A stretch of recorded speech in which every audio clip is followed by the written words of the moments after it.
Les photos de l'Américain Andrés Serrano ont pris place dans les collections permanentes du Petit Palais. Depuis 3 ans, en effet, le musée a renoué avec la création et invite périodiquement un artiste à dialoguer avec son prestigieux fonds ancien.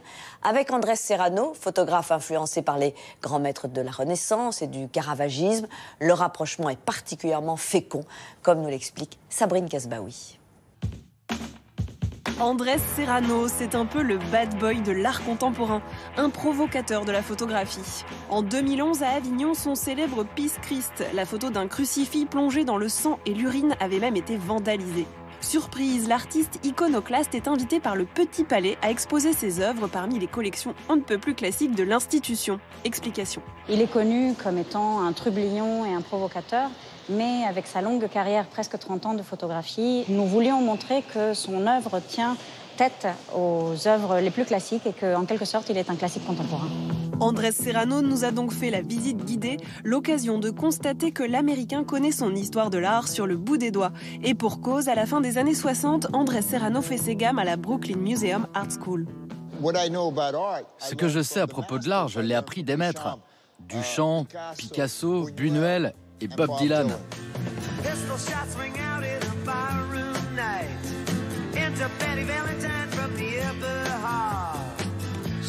Andrés Serrano a aussi reçu une solide éducation religieuse dont il s'inspire dans son travail. Je me sens comme un artiste classique et religieux, connecté au Caravage, à Raphaël et même De Vinci. Je ne me place pas au même niveau qu'eux, mais je m'intéresse aux mêmes questions.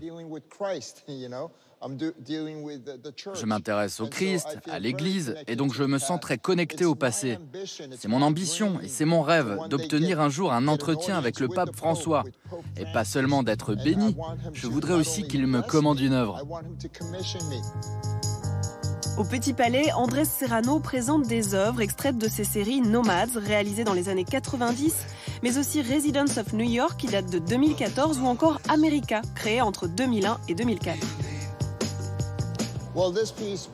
Cette œuvre, Blood on the Flag, a été faite après le 11 septembre, parce que je pensais que l'Amérique avait été attaquée.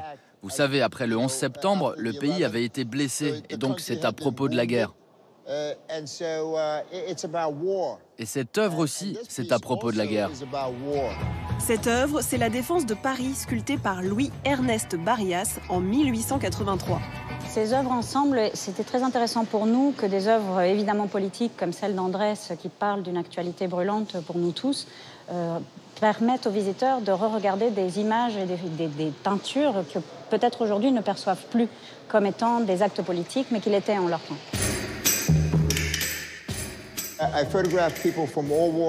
J'ai photographié les gens de toutes les classes sociales et dont je pensais qu'ils représentaient l'Amérique, la classe moyenne, les riches, les pauvres, les célébrités. En 2001, Donald Trump représentait quelque chose.